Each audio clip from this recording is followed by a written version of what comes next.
يلا شلتوا غراضكم؟ طلعوا الطباخ لهنا وقعدوا هناك وغباكم للشارع لا حد يجي لهنا. يلا يلا جعبة انت تمشيتين له وياي ظل. ليش قاتل بشاشين هو؟ خليه هو اللي يقعد بالمطبخ وبابا للشارع لا قبليه. فتحي يلا فتحي شنو مالتك؟ ليش تخليني اسد البيت واسوي لك كولي بهالسي؟ هاك فتحي لي قل له خليه يطلع الطباخ لهنا يقعد بالمطبخ وبابا للشارع ما اريد اشوف خلقته بعد.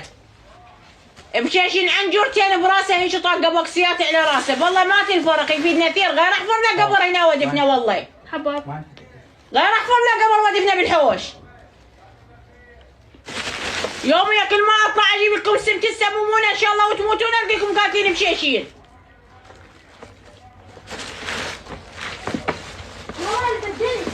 ويجي عندنا الفايقات الرجوله تجيب وتحط محلوقين يفردشن عليكم. زينب هيك وزينب هيك وزينب هيك وزينب هيك ويجيب ويعبي بحلقها ما تدري حقها. هاكم كيك تعاي ها شرنا كيف طيب؟ طيب شلون هذا طيب امير امير كرار هاك كيك تعال طيب تلقى ما ياكل واحد خذ تعصب له ولا حلو ها شاي طيب ما احبها